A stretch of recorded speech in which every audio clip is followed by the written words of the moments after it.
Allahu Teala fi Kitabil Kerim. Euzu billahi mineşşeytanirracim. Bismillahirrahmanirrahim. Ya eyyühellezine amenu hel edullukum ala ticaretin tuncikum min azabin elim. Sadakallahul azim ve bellagana rasulun nebiyyül kerim.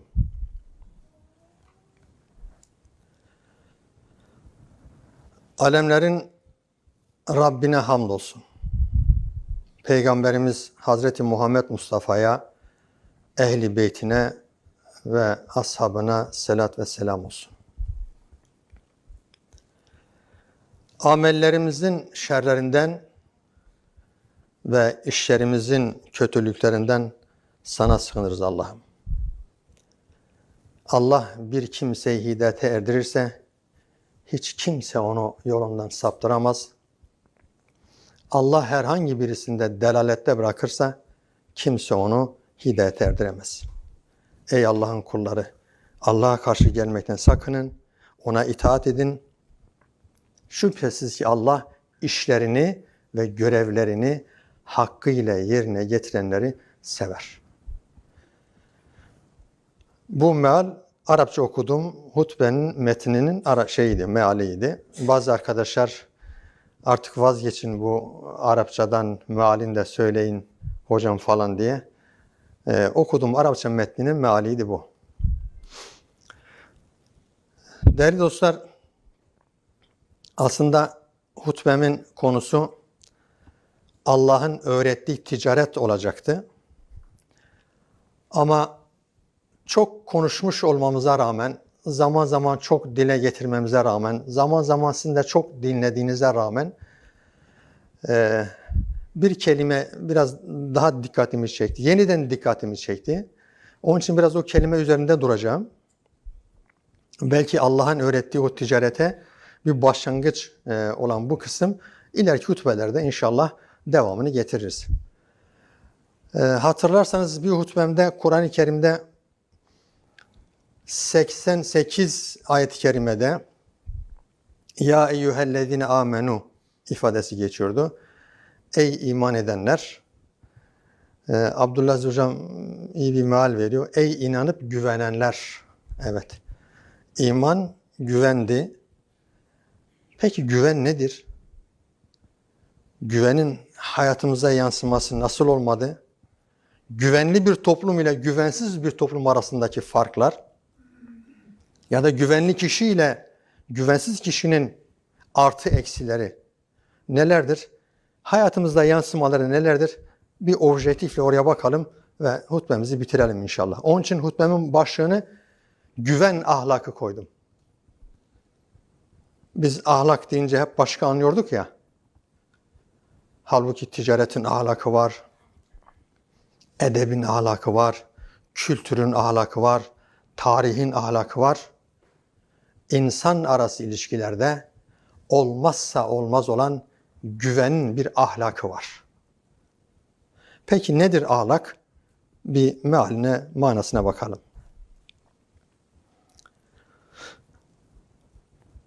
Okuduğum ayet-i kerime Saf suresi 10. ayet-i kerimeydi.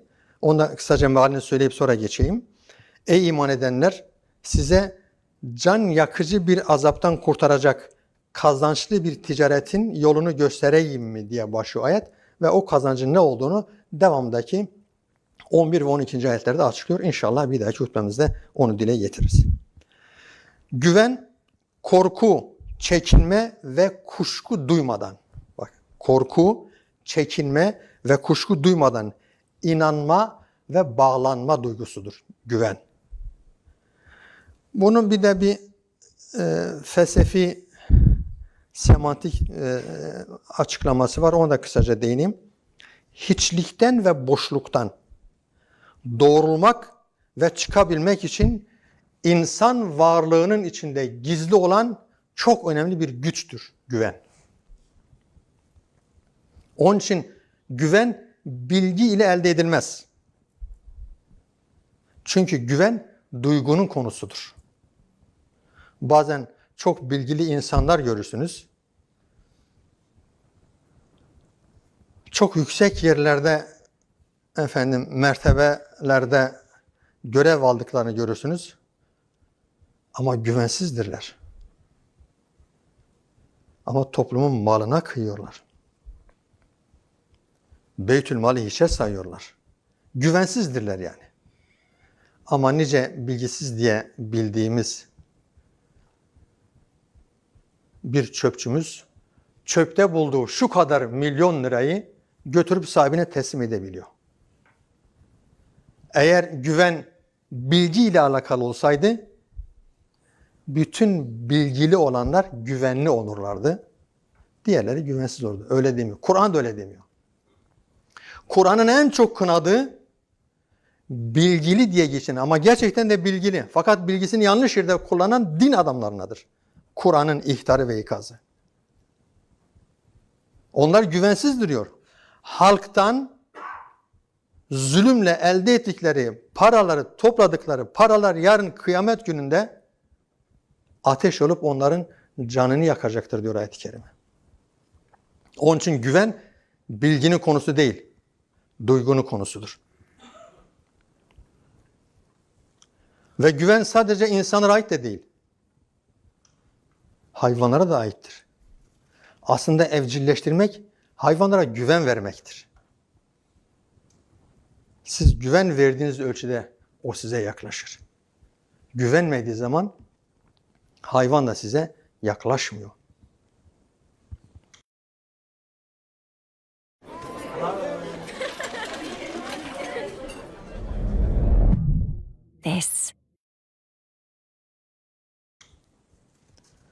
Değerli dostlar, evrende hiçbir varlık kendi kendisiyle sınırlı, gücü kendi içinde, diğer varlıklardan yalıtılmış değildir. Binaenaleyh bir bütünün içindedir ve yek diğerine muhtaçtır. Bu bütünlüğün sağlanması da güven esasına dayanır. Ben bazen dostlarıma söylüyorum, Allah'ım beni kimseye muhtaç etme falan diye dua etmeyin. Çünkü herkes birbirine muhtaçtır. Bir kalp krizi geçirirsiniz yolda, diğerlerine muhtaç olursunuz. Evde yangın çıkar, muhtaç olursunuz. Yolda kalırsınız, muhtaç olursunuz. Paraya ihtiyacınız olur, muhtaç olursunuz. Böyle dua etmeyin. Ama bizi merhametsizlerin eline bırakmayın diye dua edin. Allah kimseyi merhametsizlerin eline bırakmasın. Ama biz insanlar birbirimize muhtacız. Ve bu da güven esasına dayanıyor. Değerli dostlar, güveni bu bağlamda ele aldığımızda olumlu etkileri neler? Ya da güvensiz bir ortamın yarattığı olumsuzlar nelerdir? Onları da kısaca maddeler halinde sıraladım. Onlara bir bakalım. Öncelikle güvenmek bir ahlak ve fıtrat ilkesidir. Güven, birlikte yaşayabilme sanatıdır. Güven, sorumluluğunun farkında olmaktır. Güven, risk azaltan bir mekanizmadır. Güven, çaresizliğin ilacıdır. Değil mi? Sumut hareketini görüyorsunuz. Bir risk var. O riski azaltmak seferberliği var. Ve bu riski azaltmak için bir araya gelen insanlar birbirlerine, yek diğerine güvenen insanlardır. Renkleri ayrı, dinleri ayrı, dilleri ayrı ama vicdanları aynı ses çıkarıyor. Vicdanlarında bir güven fışkırıyor. O güvenin neticesindedir ki dünyanın dört bir tarafından 50 küsur ülkeden şu kadar gemiden oluşan bir filo haysiyetsizlere, şerefsizlere, katliamcılara karşı bir hareket başlatmış. Rabbim yardımcılar olsun. Biz katılamadık, üzüntülüyüz. Güven, kaygı ve endişeden doğan boşluğu dolduran bir etkendir. Güven olmadan gelecek planları yapılmaz. İnsan ancak birbirine güvendiği zaman geleceğe dönük planlar yapar. Güven, emanete sahip çıkma ve onu koruma direncidir.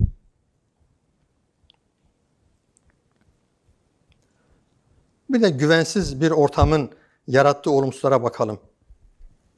Öncelikle güvensizlik, ahlakın zedelenmesi ve fıtratın bozulmasıdır. Güvensizlik bir paranoya halidir. Evlerdeki korunaklı çelik kapılar,